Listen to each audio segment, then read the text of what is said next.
Cultura y Debate, un podcast del debatedehoy.es.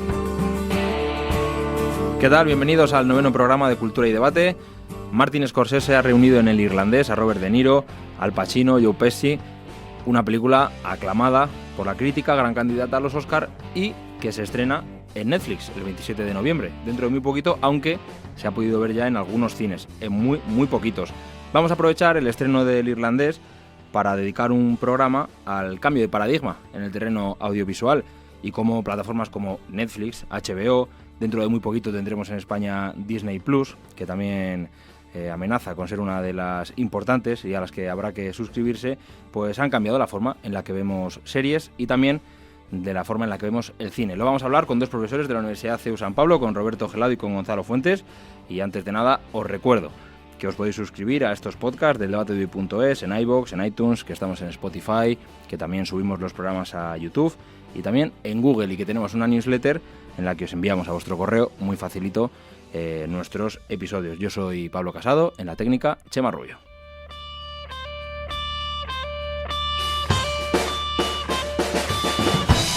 Pasamos a presentar a nuestros invitados en este podcast de Cultura y Debate.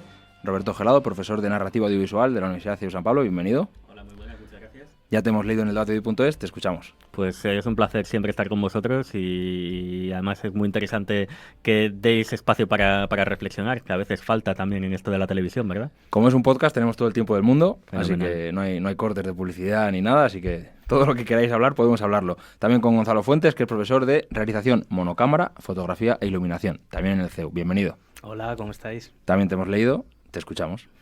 Pues nada, un placer estar aquí con vosotros y poder compartir un poco de opinión y sobre todo datos e información interesante sobre este tema. Pues como vamos a aprovechar la película del Irlandés para comenzar nuestra conversación, vamos a escuchar un poquito del tráiler del Irlandés, que por cierto solo se puede escuchar en inglés, por esto de los subtítulos. Hello? Hey, my friend. I got that kid I was talking to you about here. I'm gonna put him on the phone and let you talk to him, okay? Hello? Is that Frank? Yes. Hiya, Frank. This is Jimmy Hoffa. Glad to meet you. El Glad to Irlandés, meet you, too, una even if it's película over de the phone. gángster de la vieja escuela, Our friends por speak director, very highly of you. por actores, por la trama, por duración, creo que son 3 horas y pico. Una película que espera todo el mundo, es la película del año para muchos. Sí, bueno, hay directores de cabecera que uno espera independientemente de qué es lo que acaben haciendo y desafortunadamente quedan pocos vivos, con lo cual como Scorsese es uno de ellos, pues evidentemente arrastra una legión de seguidores, además de múltiples generaciones, para contar historias que a él siempre le han fascinado, especialmente relacionadas con el género negro, con la mafia. Obviamente su ascendencia italiana tiene algo que ver y aquí, pues como comentabas al principio, Pablo, el gran cambio de paradigma es que Scorsese ha saltado una barrera que hasta hace poco parecía infranqueable. Porque hablaremos también de que es una película candidata a todo, ya lo fue Roma, que ya ganó Oscar el año pasado. Sin embargo, tengo la sensación de que con esta película se da un paso más, que Roma era una película algo más de culto de lo que es Scorsese, que digamos que es para todos los públicos la película que todo el mundo quiere ver. Yo creo que el caso de Scorsese es de los pocos que quedan, como bien ha dicho Roberto, directores senior que siguen activo y que sigue haciendo grandes obras, como ha demostrado en los últimos años. Pero encima se le suma la presencia de Robert De Niro, de Joe Pesci y de Al Pacino, lo cual pues no hace sino engrandecer el hype y las ganas de poderlos ver juntos después de Casino, después de uno de los nuestros y de las más importantes que ha hecho. Gonzalo lo ha puesto muy bonito, pero en realidad todo esto va de pasta. O sea, lo que cambia entre Roma y el Irlandés es que el Irlandés tiene un presupuesto de los considerados como grandes de Hollywood y esto parecía un poco vedado para Netflix, que quizá luego podamos hablar del modelo de explotación y su sostenibilidad o no, pero lo que impresiona es no solamente que intenten entrar a acaparar títulos importantes y directores importantes, como también lo es Cuarón, aunque quizá a otro nivel, sino que Roma, bueno, es una película que no costó demasiado dinero, pero el Irlandés sí, y esto pues levanta un poco las orejas de la industria tradicional. 159 millones de dólares de presupuesto para el Irlandés.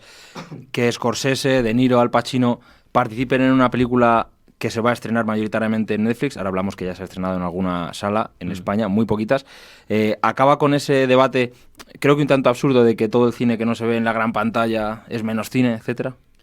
Yo creo que eso está ya más que demostrado que no es así. El cine, lamentablemente, se está convirtiendo en un portal de películas de muchos millones de producción, pero que buscan todo el rato el beneficio, sea como sea. Eso provoca que se hagan fórmulas que se saben que van a funcionar, aunque como es arte no está todo escrito.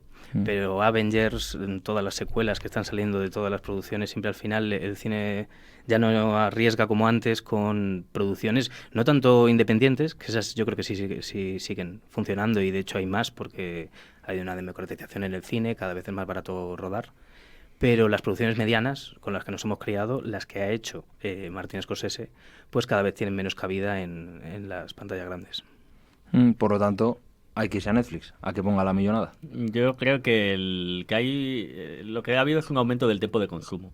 Antes realmente el entretenimiento tenía unas horas literalmente muy contadas, pero ahora cada vez pasamos más tiempo delante de una pantalla y nos sigue encantando que nos entretengan. Lo que sucede es que yo creo que esta diatriba es una falsa dialéctica de decir, bueno, va a ser el cine o va a ser Netflix. Es verdad que el espectador ahora ya no solamente entiende la experiencia del cine como ese rito de juntarse un montón de extraños en una sala que se apagan las luces y empieza la acción, sino que muchas veces por nuestro ritmo de vida queremos consumir cosas en pantallas en un ambiente un poco más íntimo. Es más fácil, pero yo creo que eso no destruye la experiencia cinematográfica, y de hecho, pues un poco como siempre hay nostálgicos del papel, y no son pocos, porque la industria del libro todavía sigue bastante pujante, más que otras empresas. Incluso yo creo que la industria del cine y de los proyectores, de los distribuidores, si no se plantea como una guerra, hay desde luego espacio para ello, pero claro, las formas de Netflix quizás no son siempre las menos beligerantes, y el hecho de que, por ejemplo, como comentabas, Pablo, antes, que se hayan escogido tan pocas salas para estrenar una película que a los distribuidores verían como una golosina porque les puede dar mucho dinero, pues lo que hace es establecer todo esto en términos de batalla. Y ahí yo creo que ¿quién tiene que perder? Por la industria del cine probablemente, los distribuidores muchísimo, y también la nueva industria de la televisión, o la televisión en nuevos soportes. Yo creo que hay que buscar sinergias más que confrontación, pero la experiencia reciente lo que nos dice es que los grandes productores están intentando echar a los demás modelos de explotación del mercado. Porque claro, que se estrenen 45 salas, no sé si en Madrid o en España en general, y es que el dato en Estados Unidos es todavía más demoledor, 8 cines en Nueva York y Los Ángeles, es una decisión de Netflix. No es que no quieran las salas dar esta película, sino que Netflix dice, no, en 45 salas, y que han sido 15 días antes de que se estrene en Netflix. Más o menos. En Netflix yo creo que es que no ve negocio en el cine iba a decir por culpa, pero al final estoy yo posicionándome y tampoco es la idea, porque yo no tengo acciones en ningún sitio de estos. Pero los exhibidores siempre ha sido una parte muy cerrada de la industria que se lleva un gran porcentaje de la recaudación, en el fondo plenamente justificado, porque son los que tienen las instalaciones, los que tienen que colocar proyectores nuevos, el sonido, tienen que estar a la vanguardia. Entonces, por lo tanto, es normal que se lleven una parte.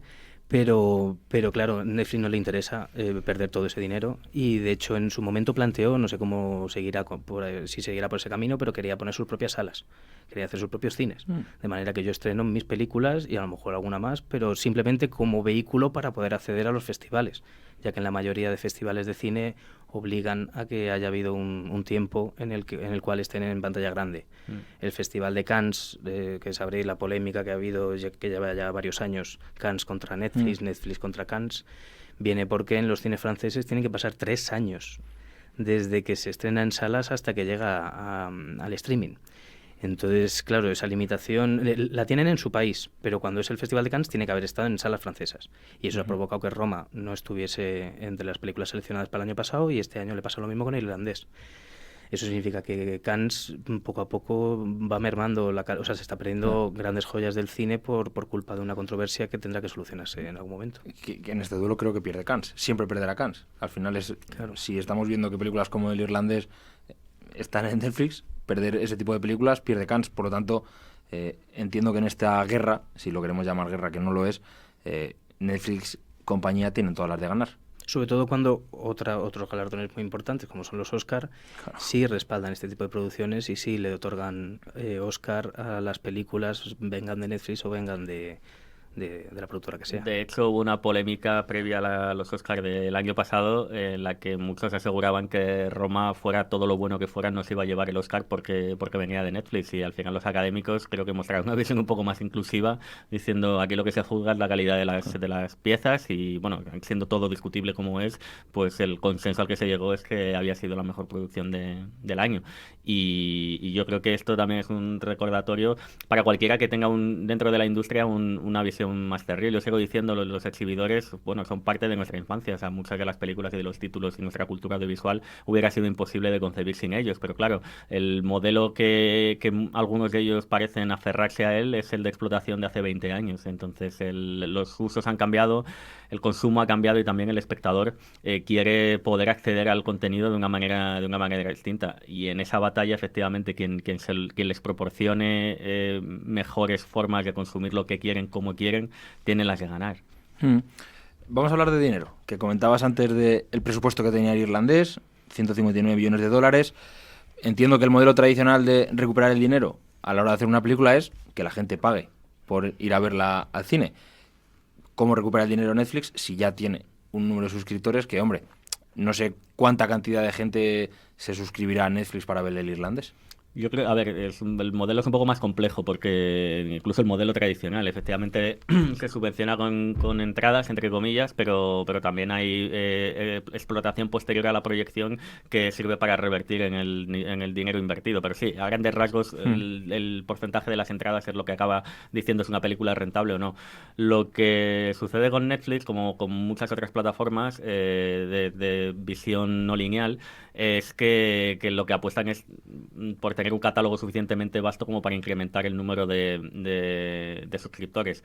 Yo creo, y vamos, tampoco es que estemos descubriendo aquí la rueda, pero el objetivo último de los Amazon, Disney, la propia Netflix, HBO, es echar a cuantos más competidores del mercado posible mejor, de tal manera que al final queden uno o dos actores, y entonces ahí sí la oferta esté tan reducida que tú puedas subir el precio todo lo que quieras. O sea, esto lo hemos visto, por ejemplo, con Amazon en el servicio no de viseo, sino el servicio de entrega. Yo no sé si os acordáis, pero yo empecé pagando 10 euros por Amazon. Ahora ya voy por 35, y tampoco me planteo si quiero dejar de pagar eso o no, porque la alternativa es mucho más complicada, o no existe. Yo creo que Netflix aspira en algún momento a llegar a eso. El problema es si el globo va a explotar antes de llegar ahí, porque los niveles de endeudamiento de Netflix, aunque todo esto siempre está rodeado de algo de secretismo, porque evidentemente eso es estrategia empresarial, pues uno sospecha que lo que es esto es una inversión casi, no sé si a fondo perdido, pero sin retorno inmediato. Si consiguen aguantar este sistema hasta que echen a otros competidores, de tal manera que quede como un monopolio, como un duopolio, algo como lo que existe, por ejemplo, en la tele generalista en España, que son dos grandes actores, pues ahí sí que a lo mejor pueden subir precio hasta, bueno, y de hecho Netflix creo que lo va a hacer en breve, si no lo ha hecho ya, subir precio para, con los mismos suscriptores, tener más ingresos. Pero hasta entonces, yo también tengo mis dudas de que el modelo se sostenga. Netflix ahora mismo no es un negocio rentable, pero porque yo creo que es que están en, como bien ha dicho Roberto, es que es una etapa está todo verde, es que está todo ahora mismo por construir, y ellos han sido de los primeros y ellos han conseguido un gran posicionamiento. Los que vienen detrás vienen con fuerza, como has hablado de Disney Plus, y que tiene acuerdos con muchas productoras y va a dar mucho que hablar porque le ha robado mucho a Netflix y demás, pero Netflix tiene que producir porque es imagen de marca. No es una cuestión tanto del beneficio inmediato, efectivamente, sino más que yo quiero que cuando la gente me escuche Netflix lo asocie a cierta calidad o a ciertos nombres, igual que HBO. HBO está totalmente relacionado con buenas series, con buenos productos, y eso es un poco lo que está buscando Netflix, pero ahora mismo los números no no le cuadran y ha salido hace no mucho que no le va bien, pero aún así sigue apostando y el año que viene quiere invertir no sé cuántos miles de millones más, o sea que... Es un poco el patapum para adelante, porque realmente ahora tampoco es que tengan mucha alternativa una vez que se han embarcado en esta estrategia empresarial. No pueden de repente dejar de producir cosas porque eso supondría que no hay ni siquiera un objetivo en el horizonte. Ahora mismo a lo mejor no hay un objetivo conseguible en el corto plazo, pero por lo menos en el largo plazo pueden pensar, si acabamos quedándonos con el mercado, con gran parte del mercado, pues esto puede funcionar. Mis dudas personales son que, claro, no se enfrentan a cualquiera. Es que se enfrentan a grupos como Amazon que pueden permitirse perder mucho dinero porque hay otra parte del conglomerado empresarial que puede sostener esas pérdidas, como ha sucedido también en grupos mediáticos españoles que sus medios emblema no dejaban de perder dinero, pero había otros activos dentro del grupo que lo sostenían. ¿Qué decir de Walt Disney? O sea, Hulu puede tener un catálogo muy grande y es probable que yo creo que a raíz de los éxitos que ha tenido probablemente lo expanda más y perder dinero, no pasa nada. Los parques temáticos siempre van a sostener todo aquello y Walt Disney es un grupo suficientemente grande. A Netflix lo veo un poco más desamparado y en ese sentido yo creo que HBO, por ejemplo, tiene un modelo de explotación distinto y que aunque fueron verdaderamente los pioneros en esta entrada en la tercera edad dorada, como denominan algunos autores, de la ficción norteamericana, tampoco se han embarcado en una producción sin límite para quedarse con el sello de las series de calidad. Yo recuerdo que cuando Netflix empezó, dijo que su estrategia empresarial era convertirse en HBO antes de que HBO se convirtiera en Netflix. Y en esa carrera están. Pero yo tampoco creo que HBO se haya vuelto loco diciendo, bueno, pues veo tu apuesta y subo más. Y en ese sentido lo veo un modelo quizá más sostenible. El caso de Netflix me presenta muchísimas incógnitas por todo lo que ha comentado Gonzalo también, de que realmente a corto plazo estamos viendo que esto es peligroso para su propia supervivencia económica. Claro, es que en su momento, perdona Pablo, No. en su momento todas las plataformas de video on demand, de televisión a la carta, lo que querían ofrecer, y yo me recuerdo una conferencia de Yombi, del entonces Yombi, ahora Movistar, defendiendo que lo que ellos aportaban era que iban a hacer una buena selección de obras, de forma que tú no tengas que buscar entre toda la infinidad de películas y series que hay, sino que ellos te hacen una preselección y te la ofrecen, y que eso era su rasgo distintivo.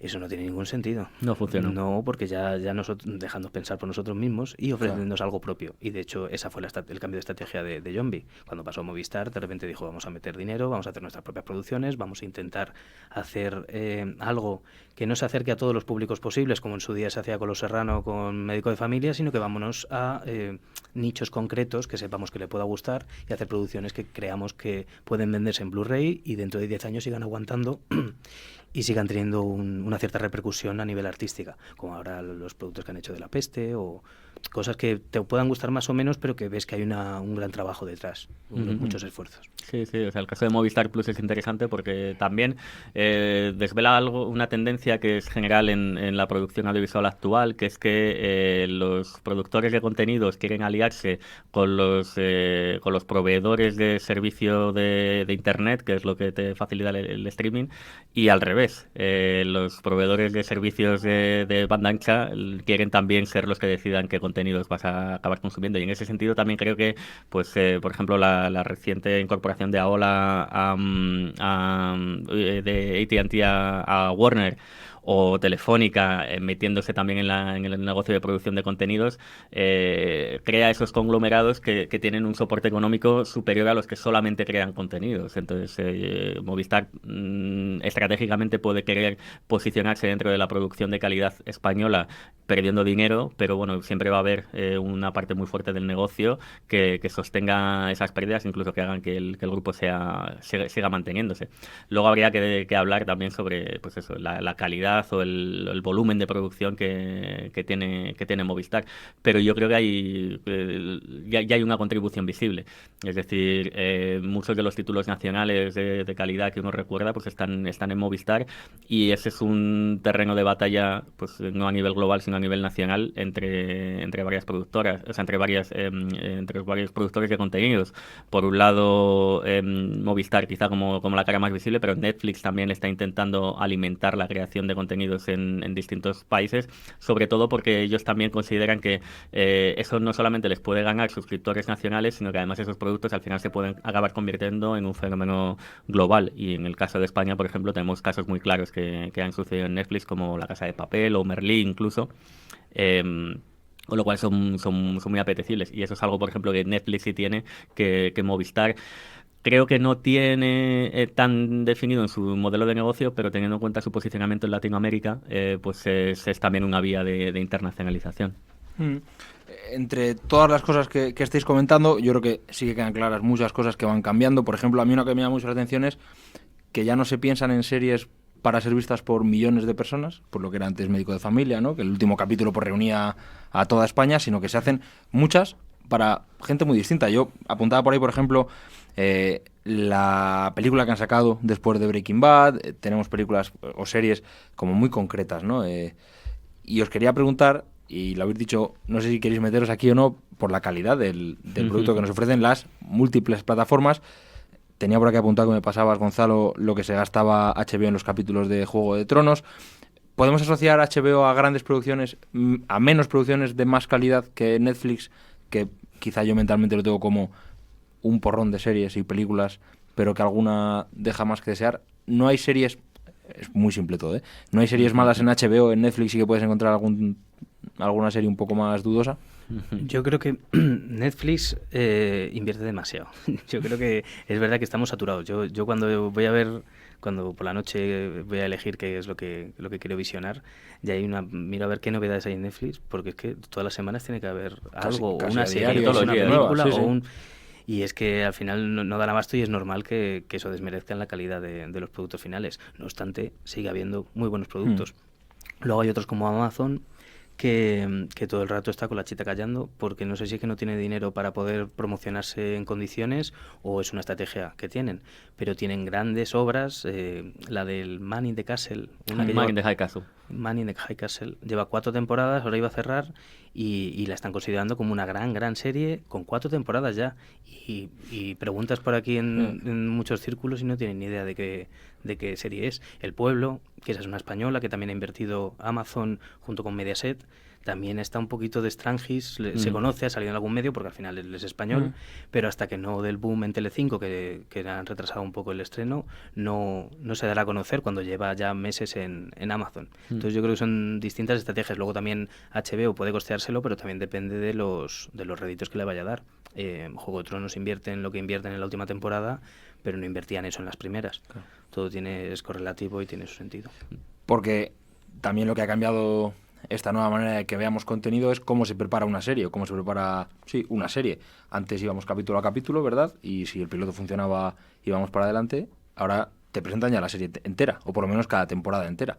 Es otra manera de Lo que pasa pensar. es que yo creo que eso también es un proceso que en parte para el público es invisible. Es decir, cuando llega a producirse una temporada entera de una serie es porque ha pasado muchísimos filtros y lo que no vemos son los noes. Es decir, las Biblias que se presentan en los proyectos, los pitches, pues probablemente, como sucedía antes, pues la mayoría de ellos no se acaban produciendo por infinidad de razones. Lo que sí que es cierto es que había un imponderable antes sujeto a la programación de televisiones generalistas o incluso específicas, pero en consumo lineal, que era que cuando la serie dejaba de funcionar o no tenía la suficiente audiencia para satisfacer a los anunciantes, pues se cancelaba, y esto pues ha desaparecido porque el modelo de explotación no va tanto por series concretas como por un catálogo engordado. Lo que sucede es que yo creo que al final lo del tema de la calidad es bastante discutible, porque al final hay una parte subjetiva imponderable. Pero yo creo que el modelo de producción tanto de HBO como sobre todo de Netflix es como comprar muchos boletos. Es decir, engordar para que al final tengamos la esperanza de que entre todo lo que hemos comprado haya algo que pega un pelotazo. Y esto hace reflexionar sobre la naturaleza de la audiencia, porque es verdad lo que comentabas antes, Pablo, de que antes el modelo de explotación sobre todo en teles generalistas, pero incluso en el modelo de explotación por cable en Estados Unidos hasta finales de los años 90, se pretendía concitar a mucha gente. Quizá, pues eso, I Love Lucy tenía una audiencia de más de 50 millones de espectadores porque los canales eran menos, Unidos, cuando proliferaron los canales por cable en Estados Unidos, pues la audiencia tope pasó a ser, o sea, el objetivo pasó a ser inferior, pero todavía necesitaba de muchos sectores, y realmente ahora creo que ha habido una pequeña sustitución, es decir, buscamos nichos, pero buscamos nichos a través de plataformas que nos permiten llegar a esos nichos en muchos países. Es decir, el último paso de explotación para un éxito de Netflix o para un éxito de HBO o cualquiera de esas plataformas globales es que aunque se promocione la ficción nacional, y el objetivo no sea la audiencia nacional. A lo mejor lo que buscamos es gente con un perfil socioeconómico, educativo, etcétera, muy concreto, pero de repente hemos multiplicado a escala planetaria el número de gente que pertenece a ese grupo. Y eso es una posibilidad súper interesante. Es decir, al final es un poco como jugar a la lotería, decir qué cosas pueden tener éxito. Hemos suprimido las audiencias nacionales, pero a cambio hemos tenido la posibilidad de llegar a todo el mundo. Yo creo que lo que más tenemos ahora es una mayor libertad creativa. Ahora ya no hay tantas cortapisas como las podía haber antes. Antes, al haber menos cadenas, menos productoras, la televisión estaba más cerrada en sí misma y no sabía muy bien por dónde tirar, y iba a lo seguro. Eso, en España sobre todo, provocó un círculo de productos mediocres que han aguantado durante muchos años, han tenido mucho éxito. No quieres dar nombres, ¿verdad? No voy a decir nombres, aunque he dicho ya alguno antes, pero es verdad que buscaban a todo el mundo, que no digo que sea malo, pero claro, si buscas desde el anciano de 80 años hasta el niño, desde la persona que vive en el pueblo hasta la persona que vive en la ciudad, o sea, no puedes juntarlos a todos en uno, sobre todo cuando ahora hay tanta oferta. Tú ahora puedes hacer, como bien has dicho, Pablo, El Camino, que es una secuela de una serie que va sobre un profesor de química que ante un cáncer se pone a traficar con droga. Eso, el target al que te diriges, no, a priori no es que sea muy amplio, estás buscando algo muy concreto, pero luego esa libertad creativa te permite ver la estrategia, ver la forma de contarlo, de manera que al final se convierta en una obra artística y se acerca a mucha más gente que a priori no debería estar interesado.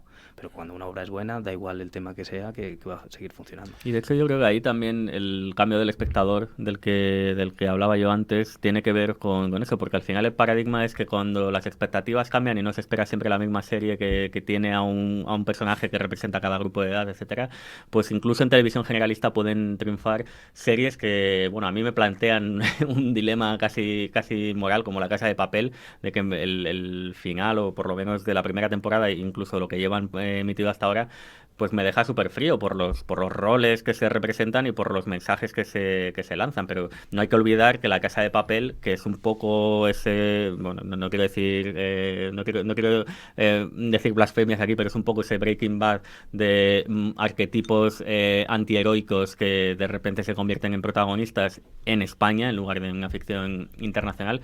Pues no hay que olvidar que es que eso nació en Telegeneralista.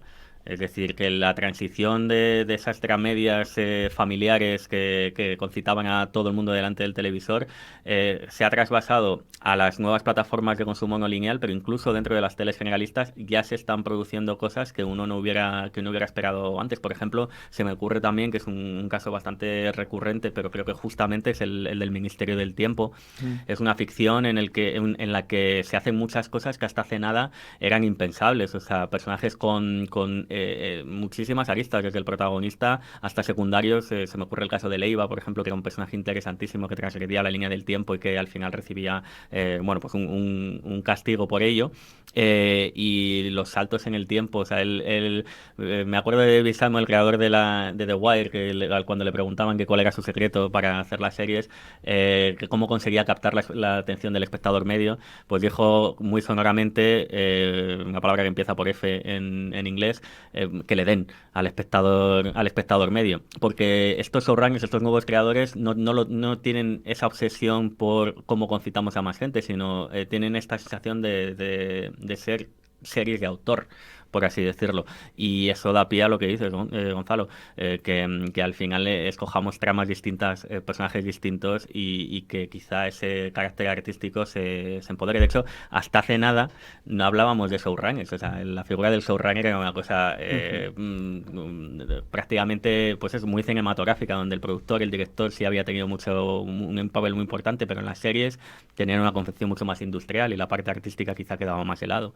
Solo por eso yo creo que el momento actual, la parte de Vibrante, merece mucho la pena. Es que hay una narrativa que que prácticamente ha surgido ahora, y es lo que hemos comentado antes de que la posibilidad de poder concebir una temporada completa o incluso varias temporadas. O sea, una idea a desarrollar durante un tiempo determinado y que me den la oportunidad de poder rodar todo. No tener que estar pensando en cómo sorprender en cada capítulo nuevo que estreno. He hecho el piloto y estoy temblando cuando se estrena. El segundo capítulo a ver si funciona. El tercero, porque el margen de las televisiones generalistas siempre ha sido a las 2 semanas que funcione mal, fuera. Y fuera la parrilla y fuera todo el equipo que estaba detrás y todas las ideas que hayas tenido. Por eso antes funcionaban bien las series Más y las autoconclusivas, que cada capítulo te contaba una historia que empezaba, acababa y de esa manera... Que más conservadora narrativamente hablando, me refería, sí. Claro, justo. En cambio ahora yo ya puedo hacer una serie en la cual voy a hacer un arco de transformación de los personajes que no me permite el cine, porque está mucho más limitado temporalmente. Entonces estoy investigando una nueva forma de narrativa, el cliffhanger, el acabar cada capítulo en alto, para que así el espectador la semana que viene se pueda enganchar a la serie. Ya no es tan necesario, porque simplemente si no tocas ningún botón te va a saltar al siguiente capítulo. O sea no es necesario, pero date cuenta que una de las grandes series, como fue Juego de Tronos, la primera temporada prácticamente todos los capítulos acaban en cliffhanger, porque hay otra de estas grandes novedades del consumo no lineal, es que están diseñadas para que tú no te despegues del televisor, y una de las maneras de conseguir que enganches un capítulo tras otro es la utilización de esquemas antiguos, aunque es cierto que en tele generalista pues quizá no haga tanto falta, incluso pues en otras producciones se conciba más, como tú dices, a nivel de temporada, no solamente episodio por episodio. Y me parece también muy sintomático el hecho de que en esta recuperación de la importancia del creador, ahora hay cheques en blanco.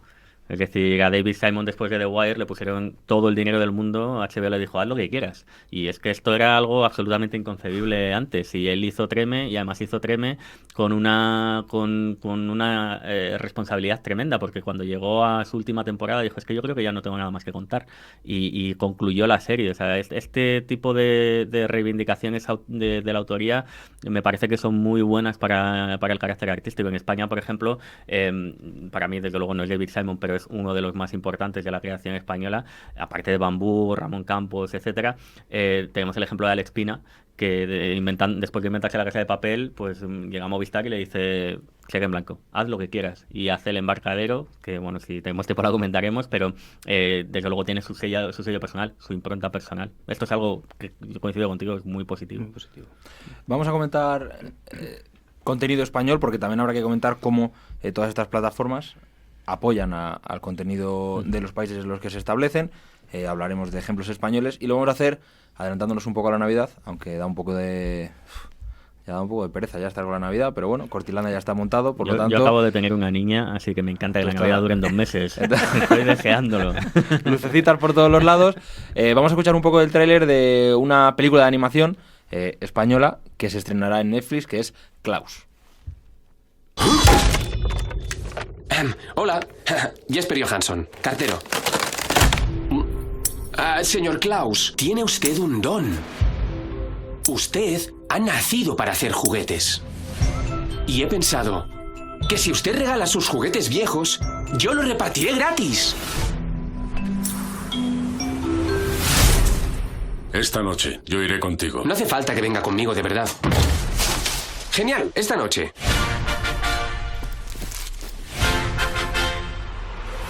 Bueno, pues es un poco del tráiler de Klaus. En YouTube se puede ver, en Netflix seguro que ya está estrenada, ¿verdad? Klaus, por lo tanto, bueno, más allá del ejemplo de Klaus, que es un ejemplo concreto, pues vamos a hablar de esa inversión en producciones nacionales de estas plataformas como Netflix. Hablábamos antes de empezar, ahora lo comentamos a micro abierto, que la Unión Europea le pedía a Netflix un 30% de producción europea en el catálogo, y que dentro de ese 30% la producción española pues está cogiendo fuerza. El ejemplo yo creo que sería La Casa de Papel y este tipo de contenido.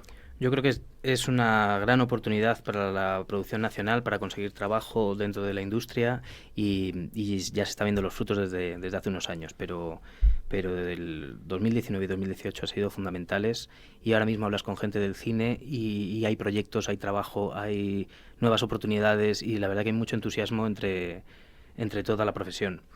Hay películas más pequeñas, películas más grandes, películas más comerciales, otras más de autor, pero todo va teniendo cabida en las plataformas de video on demand. De momento Netflix es la que más está apostando. El caso de Klaus, yo sí he tenido la oportunidad de verla y me ha encantado. Es la primera película de animación española y eso es una maravilla, está muy bien hecha, el argumento es entretenido, es infantil pero no toma por tonto al espectador. Yo creo que incluso tendrá posibilidades para presentarse en algún festival, algunos premios. Pero luego ha habido otra como 17 de Daniel Sánchez Arévalo, que un director que ya lleva varias películas en su haber, que es un cine no comercial, pero sí que tiene su éxito, su negocio detrás, y además ha conseguido premios. Y al final Netflix es el que se fija en él para que produzca su última película, y ha funcionado muy bien también. Tenemos directores que son más jóvenes, que todavía no tienen mucho recorrido, pero aún así les dan la oportunidad. Luego tenemos otros que sí, como el caso de Daniel Sánchez Arévalo o el de Isabel Coixet, que también ha hecho la película Elisa y Marcela, la ha hecho también desde aquí. O sea que hay muchas. Y luego, aparte de lo que has dicho de La Casa de Papel, también se puede aplicar a Paquita Salas. El que estén observando qué producciones están haciendo, que están funcionando, que se quedan con el Ministerio del Tiempo también. Ven que funciona, ven que no quieren arriesgar más porque a lo mejor sale demasiado caro o por lo que sea, y cogen ellos, la rescatan y la sacan a la palestra, le dan más dinero, más promoción, de forma que al final Paquita Salas, que era una serie que veían unos cuantos en internet y que era el boca a oreja, se ha convertido en una serie bastante más seria, con mucho presupuesto y con muchos actores famosos y demás. Al final, lo hemos comentado varias veces, pero La Casa de Papel, que yo recuerde en Antena 3, que es cuando se estrenó, no tuvo mucho éxito, ¿no? Bueno, arrancó bien, sí, pero luego fue hacia abajo, y es una de esas incorporaciones que de vez en cuando hace Netflix con producciones nacionales ya realizadas, que luego es muy gracioso porque siempre dicen una serie original de Netflix. Bueno, no es exactamente una serie original de Netflix, pero está muy bien que hagan imagen de marca. Y de repente pues se produce, estalla la espita y se produce el fenómeno internacional. A mí me ha sucedido por primera vez pues creo que llevo casi 15 años de docencia, escuchar recurrentemente a alumnos, especialmente latinoamericanos, decir, vengo a estudiar comunicación audiovisual en España porque yo quiero hacer cosas como La Casa de Papel. Y a mí me parece que ese impacto, pues más allá de todas esas reticencias que yo decía con respecto al mensaje, me parece que es muy de valorar en el impacto que ha tenido pues una producción como La Casa de Papel. Yo creo que también es sintomático de lo bien que se hacen las cosas en España el que se haya llegado al punto en el que Netflix haya escogido, dentro de todas las opciones europeas que podía elegir para mantenerse dentro de ese margen normativo, haya elegido España como centro de operaciones. Y aquí quiero recordar también a gente que no ha trabajado a lo mejor tan asiduamente con Netflix o a lo mejor todo lo que se merecían, o con otras grandes productoras, pero que han tenido mucho que ver en la eclosión de calidad de la ficción española, como por ejemplo Bambú. Pues creo que fue en 2011, si no me equivoco, aunque hablo de memoria, Bambú hizo un partnership con la BBC para producir una serie que se llamaba The Refugees, Los Refugiados, que se emitió además, me parece que simultáneamente en Inglaterra y en España. Y siendo más o menos afortunada aquella ficción, lo que demostró era, primero, que las productoras españolas podían. Y segundo, asombraron dentro de la industria, esto lo he escuchado de boca de muchos profesionales, por la capacidad de hacer tantas cosas con tan pocos recursos. Y creo que esto, desde luego, también ha llamado la atención de Netflix a la hora de decir, bueno, pues vamos a empezar a hacer de ese 30% de producción europea que tenemos que hacer, a lo mejor podemos escoger España porque, por un lado, saben hacer mucho con poco dinero, y segundo, hay mucho talento aquí. Entonces hay dos vías por las que creo que la producción española se ha visto beneficiada. Una, la que comentaba Gonzalo, que se hacen más cosas y se abre el abanico a autores que a lo mejor antes tenían que pelear todavía mucho más para poder hacerse un hueco en las cosas que acababan produciéndose. Y luego otra que es muy interesante, que es cosas que se producen para un entorno absolutamente distinto, que Netflix adquiere como saldo porque no han tenido el éxito esperado por lo que sea, y que de repente, pues lo que decíamos antes, compran boletos y ese es uno de los agraciados y se convierte en un fenómeno mundial. A mí me llama mucho la atención, también es que acabo de escribir un capítulo del libro que se publicará brevemente sobre ella, el caso de Merlí, porque si cabe más llamativo, al no ser una ficción nacional, sino una ficción autonómica. Merlí sale en un contexto muy, muy local, de la enseñanza secundaria en Cataluña, para una televisión autonómica como es TV3, y de repente creo que hay alguien, o sea, hay un Cool Hunter en Netflix que funciona muy bien, que dice, sí es verdad que está muy radicado en la realidad local, pero es que los conflictos que se plantean son tan universales que da igual quien lo vea, puede ser un pelotazo.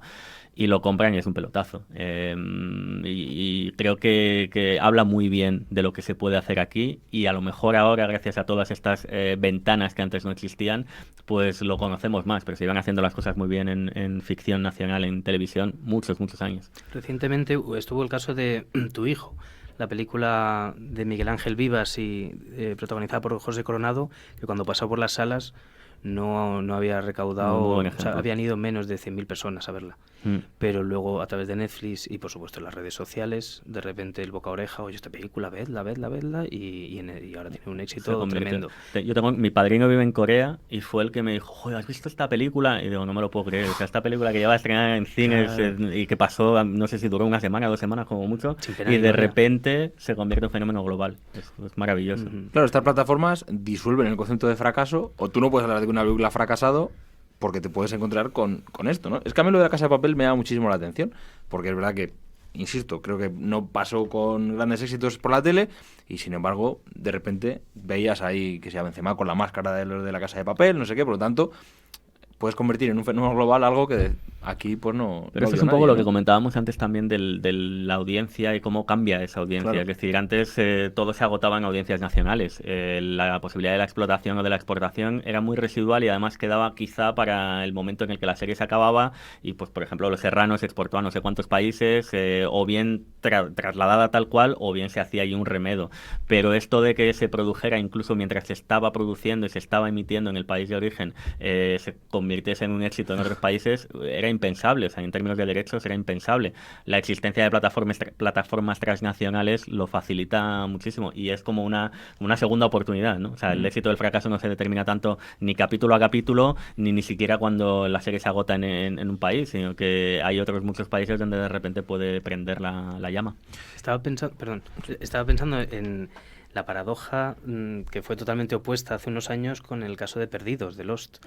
Cuando a nivel mundial estaba funcionando, ya todo el mundo esperando el nuevo capítulo, porque ya... Y aquí la echaban en la 2. Y aquí lo estaban echando en la 2, 4, lo echaban no sé qué hora, iban cambiando el horario, iban cambiando el día, o sea, se reían de Casi los... siempre de madrugada. Y entonces era una época en la que la piratería estaba muy extendida. Yo creo que estaba más extendida en España que ahora. Ahora Sí, gracias a ese las es otro tema que plataformas... se puede comentar, ¿eh? Estas plataformas han reducido ¿no? la piratería un montón, yo creo, ¿eh? Claro. Sorpresa, sorpresa. Todo el mundo decía, no, es que los españoles son unos piratas. A lo mejor sí, Claro. y a lo mejor también necesitábamos algo que nos diera una alternativa razonable. Claro, es que lo que no podía ser era que en Perdidos todo el mundo estuviese hablando de lo último que le había pasado allá, aquí a toda la gente en la isla, y mientras en España tuvimos que esperar a que 4, un martes a las 2 de la mañana, nos pusiese un capítulo para estar al día. Pues al final la gente cogía internet y descargaba para estar... La gente quería dormir. Claro, tenía esa manía de dormir y comer todos los días, entonces Exacto. claro. Sí, sí, eso es cierto, es verdad que es otra manera de ver la de ver series, claro, es que al final o lo veías en el cine o lo veías en la tele cuando lo ponían y siempre rezando para que lo viera más gente, porque es verdad que te quedabas con las series a medio camino si la serie no triunfaba, pues ahora es justo lo contrario. ¿Cómo están reaccionando las televisiones convencionales, los grandes grupos, hablábamos antes, ¿no? A3 Media, Mediaset, por centrarlo en el caso español, ante este tipo de plataformas? ¿Hay sinergias? ¿Hay una competición, como hablábamos con los cines? Ha habido varias fases. Al principio, por supuesto, como todo lo nuevo, hay que negarlo y hay que decir que lo mío es lo bueno. Eso es inevitable. Pero al final el tiempo pues está poniendo las cosas, digo, está poniendo porque todavía queda mucho por hacer y muchos proyectos por desarrollar, pero las sinergias están allí y cada vez se están potenciando más. Tanto Mediaset como A3 Media están entendiendo que los productos propios tienen mucho valor y que hay que invertir esfuerzos, dinero y tiempo en hacer grandes productos y no hay que actuar como si no existiesen los canales de televisión no lineal, porque van a estar ahí. Entonces al final lo que están haciendo es llegar a acuerdos y o bien en el caso del Pueblo, de la serie de Amazon, que se estrena meses antes en Amazon y luego ya pasa a Telecinco, o Televisión Española con Víctor Ros, o la serie de Isabel. O la secuela de Merlí, Sapere Aude, que se empezará a emitir en Movistar. De hecho, creo que si no ha empezado ya, Sí, creo que está ya. cerca. Y luego se emitirá en TV3. Ah, o sea que ya tiene la primicia. Claro, sí, tiene una explotación paralela, que es un poco las sinergias de las que tú estás hablando. Se puede ver como una amenaza, se puede ver como a lo mejor si coproducimos podemos crear cosas muy chulas y todos tenemos nuestra parte de explotación interesante, porque evidentemente, aunque se estrene en Movistar, yo estoy convencido que en una cadena generalista va a haber gente que no haya visto la serie que quiera ver la serie, con lo cual la negación de estos nuevos modelos que surgen no aporta nada excesivamente bueno. Hay sitio para todos y además yo creo que las generalistas empiezan a ver cómo se está creando un hábito superior de consumo de ficción que también les favorece a ellos, porque no deja de ser un formato que antes era muy popular, pero que ahora al ganar más adeptos, pues les hace que ellos como plataforma en la que se pueden visualizar esos contenidos puedan captar nuevos televidentes. Y que al final está su nombre puesto. Estoy pensando que en el caso de Klaus no solo estaba en Netflix, está también a 3Media. Salía por ahí el nombre de Mikel Lejarza, o sea, estaban toda la plana de A3Media. También quieren que su nombre esté relacionado con ciertos productos, y si encima se lo están distribuyendo otro agente externo a ellos, pues el día que lo quieran estrenar, que supongo que será ahora en Navidades, le darán bombo y también desde Netflix a lo mejor se hace algún anuncio al respecto y de esa manera todos ganan. Hay una cosa que dijo José Miguel Contreras hace 15 años, que parece que fue el siglo pasado, que fue algo lejanísimo, pero es verdad que la ficción era distinta, y era que las televisiones habían, sobre todo después del boom de las privadas, habían descubierto que la ficción era un formato que, a diferencia de otros, creaba imagen de cadena. Es decir, la gente no hablaba de Telecinco o de Antena 3, sino hablaba de la cadena de Farmacia Guardia, de la cadena de la serie emblemática. Y yo creo que esto está más de actualidad que nunca. Es decir, la gente quizá recuerde más o menos los programas de una cadena, pero siempre recuerda cuáles son sus series estrella. Y por eso hace que la producción de ficción esté en un momento dulce también para las generalistas, como prueba el hecho de que sigan invirtiendo y sigan apostando por ello. En estas sinergias, en esta competición, entran en juego esas plataformas que se están empezando a crear de pago incluso por cadenas. Me estoy hablando del caso de Antena 3 Prime, ¿no? Prime Video, para verlo un poco antes, verlo sin anuncios. Al final es entrar a competir en ese terreno, ¿no? Con tus propias series. Sí, o sea, yo creo que al final se trata de ser imaginativos, y esto los modelos de explotación es un caballo de batalla para todas las industrias culturales, especialmente las industrias mediáticas. Por ejemplo, la prensa, por afinidad como periodista, lleva muchos años intentando encontrar la fórmula para que la gente le dé un valor añadido a los contenidos y pague por ellos en la medida en la que realmente respondan a sus expectativas. Y la televisión no es diferente, es decir, se pueden encontrar, el modelo tradicional de explotación va a estar ahí, y de momento yo creo que incluso las generalistas van a seguir teniendo un público bastante recurrente, a pesar de que la gente diga, no, es que todo el mundo se ha mudado a Internet. Bueno, para empezar, mucha gente se informa por televisión, la mayor parte de la gente se sigue informando por televisión, y la televisión ocupa un lugar central. Pero es que además lo que están descubriendo estos grandes conglomerados es, además del modelo tradicional, tenemos otras opciones de explotación. Hay un cliente premium que a lo mejor no es la mayoría, pero que pueden tener interés en ver los contenidos un par de días antes. ¿Por qué no ofrecerles esa posibilidad y por qué no intentar rascar de otros nichos de mercados? Al final se trata de dar más recorrido a los contenidos, igual que sucedía con las películas antes, que de repente dijimos, ¿y por qué no vendemos las cintas? ¿Y por qué no vendemos los DVDs? ¿Y por qué no hacemos que la explotación no se agote en la sala de proyección? Pues yo creo que las televisiones están un poco en esa carrera. Además, yo creo que sirve para conocer un poco al espectador, porque ya no es, en el caso de A3Media, ya no solo que quieras que la gente pague o no pague, sino tú conocer a esa gente que está detrás de tus productos. Entonces, si tú simplemente te metes en la web y quieres ver algo, pues a lo mejor te lo puedo ofrecer, pero te lo puedo ofrecer antes o de una mejor manera si te registras simplemente y ofreces tus datos de tu edad, de dónde vienes, de qué te gusta, que no sé cuál, y de esa manera voy conociendo un poco, porque esa es otra de las grandes ventajas que tiene el mundo digital frente al lineal. El lineal era pues una representación de unos audímetros que se suponía que representan a toda la población española y demás, pero bueno, tenía tiene sus problemas, sus fallitos. Pero en cambio el Big Data y la información que te está ofreciendo cada uno de los televisores conectados a Internet a tiempo real, de todo el tiempo de visionado incluso, si yo a los 5 minutos me he cansado, o a los 10 o a la media hora de un producto y lo abandono, yo, Gonzalo Fuentes, eso es una cantidad de información espectacular que incluso se puede aprovechar para generar obras nuevas. O sea, ahora ya no sería el autor que estamos diciendo, que por un lado está ahí, las series de autor, sino por otro lado las series producto que sé que van a funcionar porque conozco a la audiencia a la que me dirijo, como el caso de House of Cards. que cogieron en su momento y juntaron el House of Cards británico con Kevin Spacey, que en esa época estaba un poco mejor visto, y con David Fincher, que también siempre es puntero. Entonces, con esa investigación de Big Data, no de personas que creen que puede funcionar, sabían que esa fórmula se podía invertir dinero porque iba a haber éxito. Moneyball, que sería en los deportes. Claro, y de ahí surgen las series de 10 minutos por capítulo y... Yo creo etcétera, que ha cambiado de también. estudiar. Sí, y que los espectadores, como decía antes, no esperan lo mismo que antes, porque antes quizá era un espectador más pasivo, que se podía difuminar en una masa, pero ahora estamos cada vez más empeñados en tener una experiencia customizada, una experiencia personalizada. Y por ahí van también los tiros del Big Data que comentaba Gonzalo, porque al final yo también sé el perfil de espectador que me está viendo y puedo diseñar contenidos dirigidos exclusivamente o principalmente a él. Y ahí tenemos, por ejemplo, un universo entero de cosas con las que se están experimentando, pero que todavía no sabemos muy bien sobre qué suelo pisamos, como los universos expandidos, es decir, todas las extensiones de lo que vemos en la serie que se emite por canales generalistas y no sé, desde chats con personajes de la serie que evidentemente es un guionista que está detrás, que está contando posibles extensiones a lo que ha visto todo el mundo, hasta otros intentos que yo creo que son más serios, aunque todavía están un poco verdes, que siempre han existido realmente, pero que no habían encontrado quizá el momento para desarrollarse en la industria televisiva, como es las narrativas interactivas.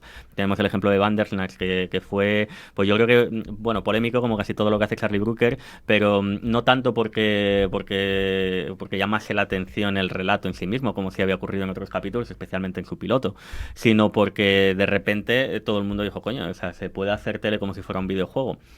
Y yo creo que el fallo quizá de Bandersnatch fue intentar ser un videojuego, pero sí que es cierto que detecta algo que hasta ahora habíamos negado. Uno, que la industria cultural más potente no es el cine, no es la televisión, son los videojuegos. Y dos, que el espectador actual no es el espectador de los 60, de los 70, de los 80, no es un espectador que se sienta y espera que le den todo. Ese espectador todavía existe. Incluso el espectador que no es así tiene momentos en los que está cansado y lo único que quiere es que le cuenten cosas. Pero hay un espectador cada vez más creciente que lo que quiere es ser parte del relato y que lo que quiere es poder tomar decisiones.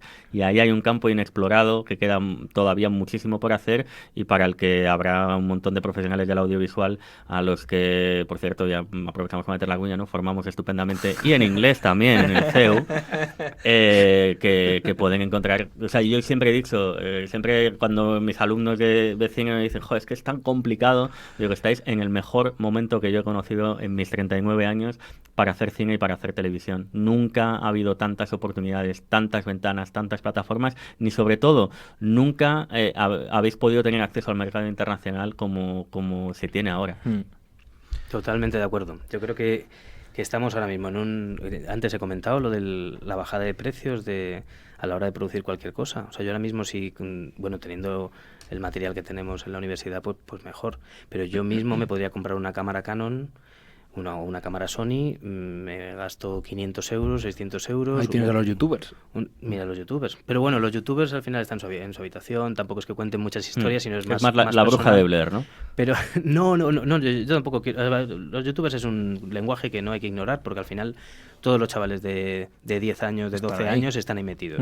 Y esos chavales ahora tienen 12, pero luego tendrán 18 y también han adquirido cierta formación. Que nosotros, o sea, yo intento luchar contra la vejez en el sentido de que cuando algo no lo entiendo tengo que intentar meterme en la cabeza de ese chaval que él sí lo ve así. Gonzalo y yo tenemos youtubers en clase. Claro, por eso digo que llegan aquí siéndolo, que no lo formamos. Es una forma de lenguaje que todavía no supera, pero que al final es muy digno. Pero yo me refería a que tú puedes comprar unos focos por 200 euros.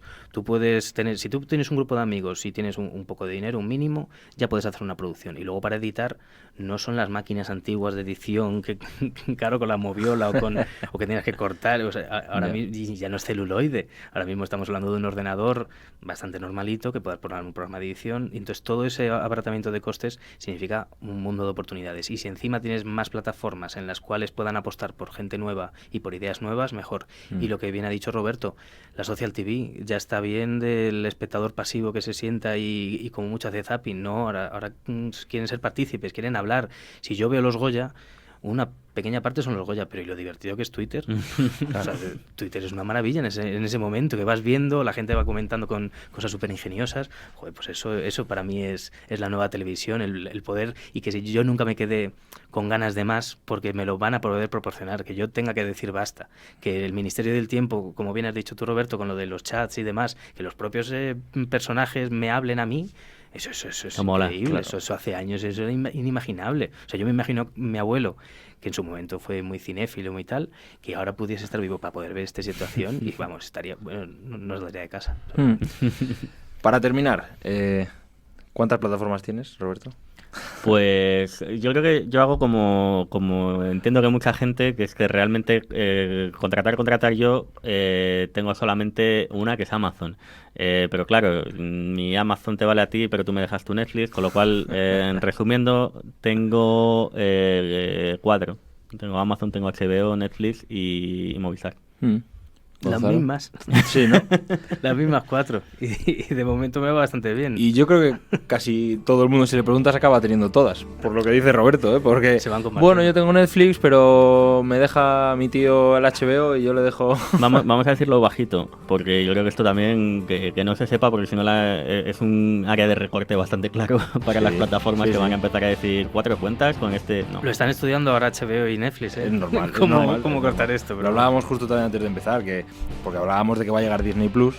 Ya no entramos en Disney Plus, pero que Disney Plus, para la gente que nos gusta mucho Star Wars, ya nos está dando muchas ganas de tenerlo para ver las nuevas series, etcétera. Es otra más, son otros 12, 13 euros. Sky también. Sky también está. Es que claro, hay un montón de contenido, entonces como reduzcan a una cuenta por persona, no, es complicado. Va a haber que empezar a pensar en lo que hablabais al principio, ¿no? De que ha llegado el momento de que nos suban el precio. Sí, pero de todas formas, estamos hablando de ¿cuánto? ¿De 30 euros, 40 euros al mes por tener un catálogo inmenso? ¿Cuánto se está gastando cada uno que sale el fin de semana a tomarse unas copas? Es que... ¿Cuántas veces vas al cine? Ese argumento en clase? Claro. Es que lo del cine y la copa... Bueno, o ir al cine una vez por semana, el cine más o menos por lo que está, te sale a 30 euros o más, incluso si vas una vez por semana al cine, es más de 30 euros, ¿no? Es que además te está costando como 4 plataformas. El problema de los exhibidores también es que con la reducción de la clientela, al final se ven casi obligados a subir el precio para que les salga rentable, pero eso tiene un efecto contraproducente. Claro. Hemos tenido todo el tiempo del mundo. Lo dije al principio. Roberto Gelado, muchísimas gracias. Muchas gracias. Te leemos, te volvemos a escuchar cuando queráis. Pues agradecido. Gonzalo Fuentes, lo mismo digo. Un placer. Muchísimas gracias a los dos por haber estado en Cultura y Debate. Os recuerdo que estamos en iVoox, en iTunes, en Spotify, en Netflix y HBO todavía no, pero vamos a bueno, ya estamos en Spotify, que es un paso más también. Podríamos hablar de cómo la música en streaming ahora se ha abierto a los podcasts, ¿no? También quiero hacer un podcast sobre videojuegos, por cierto, que me lo ha recordado Roberto, así que nada, muy atentos al debatehoy.es y a esta plataforma de podcast, que seguiremos informando. Muchísimas gracias, hasta el siguiente programa. Un podcast del debatedehoy.es.